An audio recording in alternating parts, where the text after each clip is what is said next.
Direttamente dalla Daytona Beach, che si è tenuta lo scorso 3-4 ottobre, l'associazione The Bad Brothers arriva al mitico Vecio Piave, che è una tradizione per noi ogni anno riunirci qui per festeggiare il nostro evento. Per la seconda volta mi ha dato la possibilità di organizzare questa bellissima serata assieme, post Daytona Beach, come abbiamo fatto la scorsa edizione di questo evento American Dream, dove i ragazzi dei Bad Brothers vengono ad esibire le loro fantastiche macchine americane, i loro pick-up.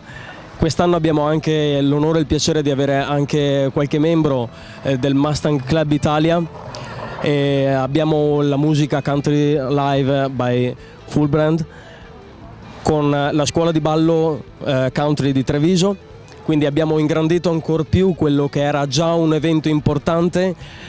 Chiaramente poi noi facciamo la nostra parte aggiungendo al contesto il grande pesce che siamo in grado di preparare con grandi cotture a vista, barbecue a vista, fornito di una bellissima varietà di pesce proveniente dall'Atlantico, che ci facciamo arrivare appositamente per noi per commemorare questa grande chiusura di stagione assieme ai Bad Brothers, Mustang Club Italia, Full Brand e Vecio Piave, specialmente pesce.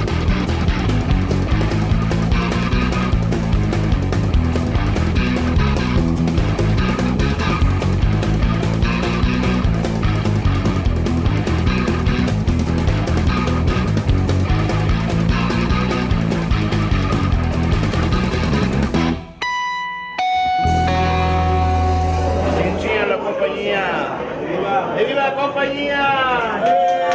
Evviva il Bad Brothers! Evviva!